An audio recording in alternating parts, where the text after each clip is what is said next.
And welcome back to the Good Green Home Show with Rich Christakis and Shawna Coronado. And with us today is our special guest via Skype from California, hopefully sunny California, is from Dr. Earth Company, Thomas Chaplin. Thomas, how are you today? I'm very fine, thank you. A little foggy out here, but it is better than the East Coast, that's for sure. Yes. Well, you're in Southern California? Well, actually, I'm just south of the capital, Sacramento, by about an hour. Okay. So you guys are definitely warmer than we are here. We're in the Chicagoland area. Ooh. And it's one of our people live there from Dr. Earth, and it is ice cold. My sympathies, please. Although we're actually filming the show for April 2nd, the second week of April. So yes. We're going to be talking about dirt and good things to do with our soil. So we're glad you're here. Yes. Fantastic. Thanks for coming on the show. And, Dr. Earth, in my garden centers, we carry almost the full complement of the Dr. Earth lineup with all their organic soils and garden solutions. And we'd like you to, explain to us a little bit about what makes Dr. Earth unique with the growing competition of the organic market these days. Wow. I mean, how much time do we have here? So 20 minutes. 1 whole minute. Well, 20, Dr. Earth 20. is known for what we call today probiotic. Probiotic is what way back when, in the early 1990s, Milo Seamus, the owner of the company, inventor, invented the idea of adding microbes. These are beneficial digesters that help digest organic matter. And if that were not to happen, the plant would be unable to absorb the nutrient from organic matter. So he was the first to introduce this in a microbe form into our soil, our dry soil, and our all of our dry fertilizers.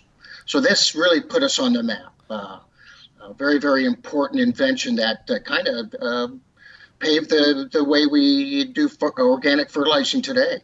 So how did he figure out how to add these microbes to the soil? How was that done? Is that a secret? Well, one of the unique things about a microbe, which is a one-cell microscopic beneficial bacteria, by the way, is that they have the ability to go dormant. When they're not in a wet stage or living stage, they can dry and live in matter for many, many, many, many, many years. And so we introduced that in dry form into our dry fertilizers and into our soil, so that once we use them and get them wet, the microbes wake up, become active, and start to digest organic matter.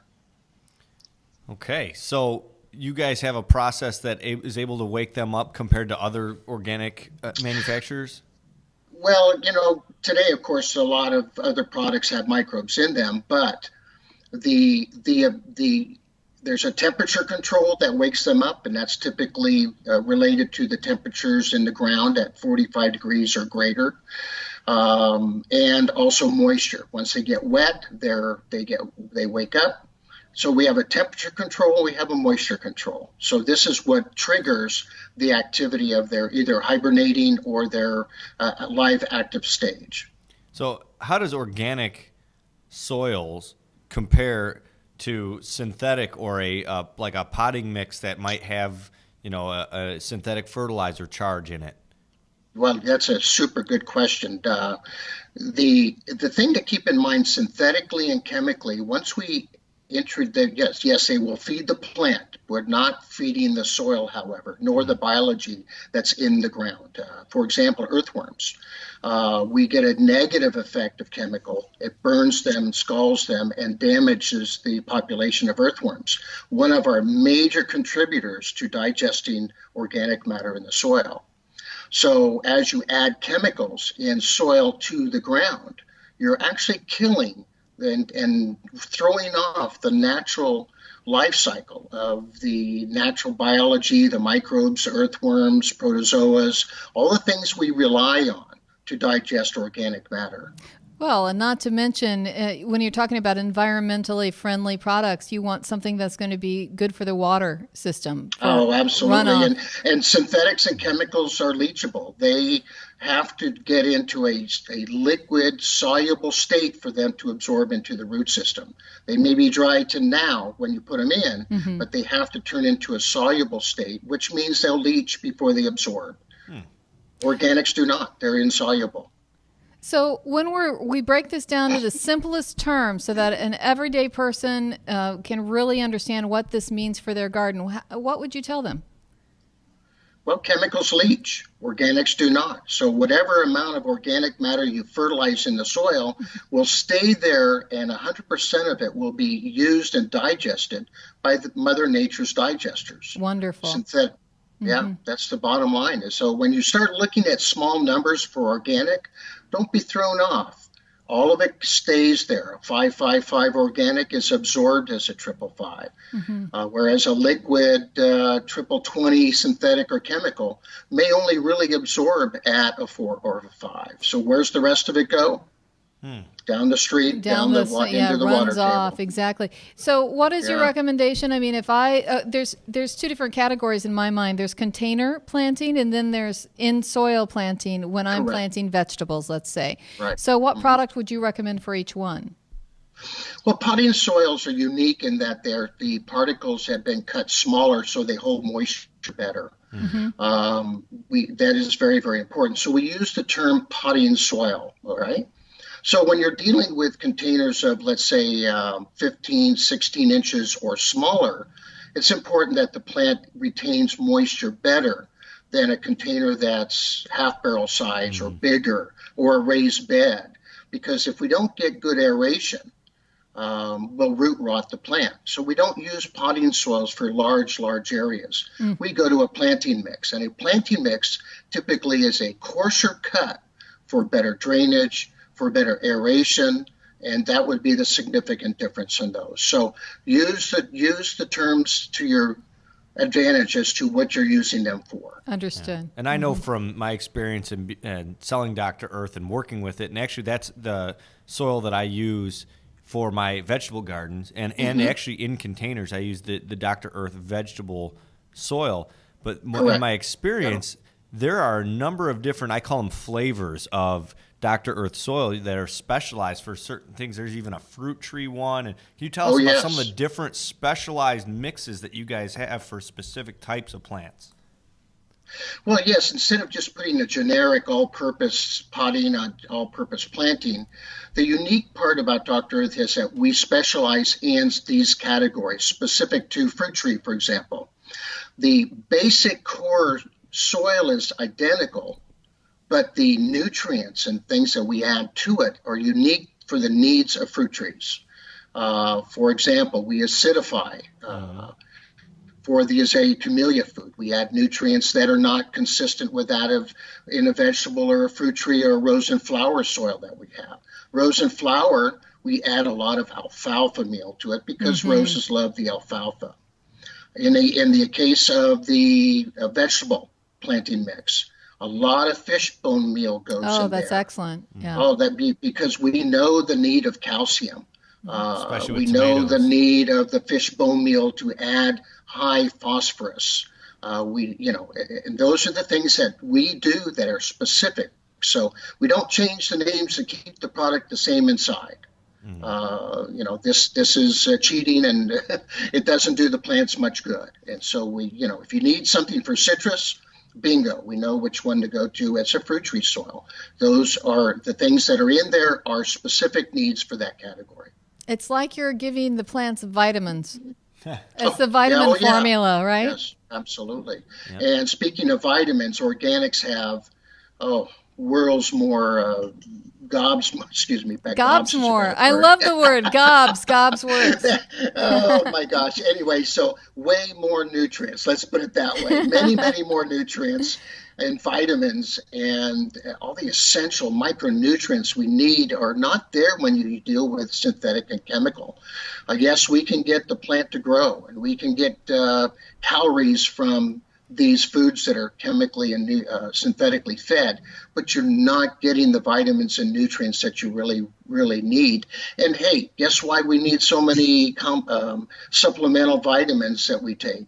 We're just not eating organically fed vegetables and fruits. Yeah, and I read Milo Shamus, founder of Dr. Earth's book, Healthy Garden, Healthy You, and he definitely talks about how people aren't getting the vitamins that No, we're that not. they used to, Yeah. and getting back to this organic gardening, growing your own food, and using the correct types of soils and organic fertilizers. I mean, I strongly believe in it. There's no doubt, and as I'm a father of 4, and I've got to really think about the future with my kids and what they're putting into their bodies, and obviously it makes you look at it a little bit differently, but. Organic is the way to go, in my opinion. One of the things that, everyone talks about what organic products they can buy at the store, but what they forget is it's super cheap for you to build your own garden and grow your own organic vegetables from seed at home. And if you're using the proper organic soils, then you're guaranteed that it's going to be without chemicals. Now, I want to give a tip. I have a tip. It's amazing. All right. Okay, my tip is I switched all my hoses out this year to be drinking water safe. And the reason why is the traditional hoses that we sell in the United States have lead in them and other chemicals. I never knew that until this year when I started to do research. I did not know that until as this part of moment. my organic garden, I'm also pushing the concept of getting drinking water safe hoses for your garden. So use organic soil, use drinking water safe hoses, and focus on less chemicals being more. Hey, Tom. Well, it's all for a healthy lifestyle. That's It for sure. is. Absolutely. So Yes. when you guys, you mentioned earlier the worms, how the synthetic fertilizer burns off the worms, and I know just from being in the horticulture industry that now there are companies that are, and it's been going on for a little while, but it's becoming more popular, that are actually selling prepackaged worm castings to add in. Worm poop. It's good. Worm poop. Tell me about, does Dr. Earth do anything with worm castings? Well, there isn't a product that we don't add earthworm castings to. We know the importance of that. You realize that an earthworm will actually ingest and give off 1.5 times more nutrient than it ate. It's just phenomenal what earthworms do. So yes, I wish we could put earthworms in our fertilizer live so that you would have them in your yard. Yeah. But we can't do that, hence the microbe. But believe me, the nutrient and the benefit that we get from earthworm poop or castings is phenomenal. So they're literally in every bag of soil, in every bag of fertilizer, liquid or dry, you're going to find earthworm castings listed. So synthetic fertilizers are killing off the earthworms, which are super beneficial to the plant health and ultimately the health of human beings. And you guys are the complete opposite direction. You're going with, hey, let's round up all the earthworm poop and mix it into our soil and fertilizers. Yeah. I have this image of rounding up the poop. That is good. There you go. And, we have little baggies that are attached to these critters. You put diapers on your earthworms. Yeah, Exactly. it's like natural chicken manure. We have little bags that go along and Exactly, and it works well. Does Milo have a worm farm in his home? Like some guys have like a big fish tank, but Milo's got this worm farm you can see through Absolutely. like both sides. I mean, And he's you tossing can in his imagine vegetables. with all the fertilizing that we do, how big that would have to be. No, we have to rely on friends that grow that for us. Absolutely. That raise them for sure. So I'm curious about that. When you're talking about that quantity of worms that you're creating, so you can have the worm manure, as it were. What are the worms fed? Oh, well, just they're fed anything that they can get organically. I've been and visited earthworm farms. It's phenomenal. Just heaps and heaps of soil and organic tissue and anything that they can get that's organic and preferably certified clean and nothing that comes from waste from chemically used product. But they just throw these in heaps and piles, and these earthworms are just constantly They go crazy. eat. It's like a Pac-Man, just chomping away at this stuff, and then they give off these when these compost piles become just collapsed and all rich worm poop, then they can harvest that, and then that goes into our products. So when you think of agriculture, folks, listeners and viewers out there, you don't normally think of worm farmers, but that is a business that exists, and it's probably going to continue to grow in popularity as the general public becomes educated through shows like this and bringing on guests like yourself, Tom. And worm farming is a real thing, and It is huge. It's going to help save people's Right. lives. I think the bottom line is that it's all about your soil health. Lots of people want me to add fertilizer to my soils, and I keep saying that's not the secret to get my soil healthy. I'd prefer adding worm castings. Yeah.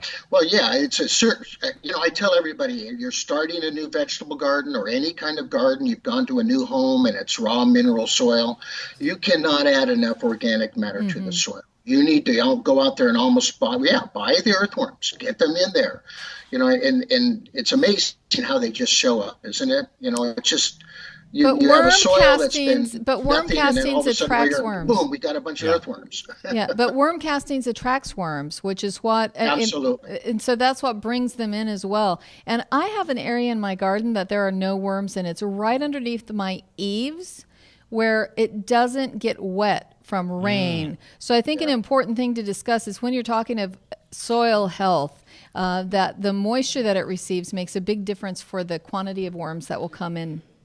And Tom, just so you know, if you don't know a lot about Shawna, she probably knows every square inch of her garden and where the worms actually are. I do. I've dug She's it all taken a up. census of the worms on her property, and she Phenomenal. knows exactly how many there It's are. like, excuse me, Mr. Worm. Yeah. Hey, I you have haven't an been interesting statistic here. 1 acre of good garden soil, there's 133 pounds of protozoa, 900 pounds of earthworms, 1 ton of microbes, and 1 ton of beneficial fungi. Wow. Can Wow. you believe that? Those are astronomical numbers. And, that's 1 acre alone of good, healthy soil. Wow. And you I didn't want to know who counted all this stuff. right?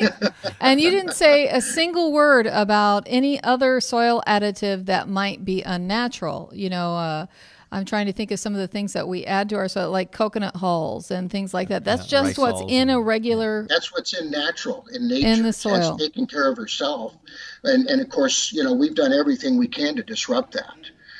The biggest challenge we have is the new homeowner that's bought a new home, and all the good, rich life that teems in the soil is up in the top, what we call the rhizosphere area, and it's been scraped away. And so you move into the home, it's straight sand, it's straight clay, it's mineral-less. I mean, it's all mineral soil without any organic matter. So what's the first thing you do? You go to the store, you buy a plant. You're not advised to add in anything to the soil to enrich it, other than some fertilizer, boom, and you expect it to grow. And boy, I tell you what a disservice. Well, I tell you what, the Dr. Earth Company does a great job of educating their local independent garden centers who are dealers. And you said the word life about 30 seconds ago, and it made me jump because I wanted to mention there's a product that we specifically at our garden centers, Alsip Nursery, and we also sell this product online at alsip.com. There's a product called Life by Dr. Earth. And it has basically replaced, I call it, and I don't even want to say the other word because I don't want to give them a plug. I know what you're going to say. But it's a granular fertilizer because I know how your guys' training and it's very, very clever. But it's a granular fertilizer that you put over the top, and it's actually a great starter fertilizer as well. I know there's is it the Root Zone? Yes, it's called Root Zone, and I'm an adamant believer that there's nothing gets planted in the ground or in a container that doesn't have what I call baby food for plants added in and around the root system. Yeah. We have to build good root structure, so that's what we put in the ground. But the unique part about Life, it's a throw and go product that's been pelletized. So imagine organic food. We're going to throw a bone out on the ground. Is it going to sit there at the surface and become beneficial for the soil root system? No, it's got to be turned into the ground. It's got to be ground up. It has to be digested. So all the organic food that you put on the ground, folks, remember this. It must be turned into the soil. So what if I have a flowered bed or a ground cover bed and I want to refertilize that? I'll destroy my foliage by using the traditional organic dry material. So what we did was we took the regular food, and we ground it fine like silt, like a talc powder. And then we made little BB pellets out of it. So you can literally whirly-bird this and throw it blindly all over your yard. That's a great product. Yeah, soak it in super good. It falls apart back into the silt size and trickles down through the open spaces of the soil and gets into the feeding root zone, the rhizome area where all the feeding is done for the plant. What a phenomenal concept. So one thing we've done is we've made it easy. We've made it so that you don't have to get on your hands and knees and turn these things in. We can feed areas that we normally couldn't feed simply in a dry form, simply because these things break down and back to their silty size. And otherwise you could tear the foliage apart or don't use it correctly. They just throw it out and think it's going to do the job, and yet we still hear every day, oh, it works phenomenal. Well, imagine if you used it right, all the success that you would have way beyond what you already have. All right, Tom, thank you so much. We're going to have to wrap it up, and we appreciate you coming on all the way from California, and a lot of great tips.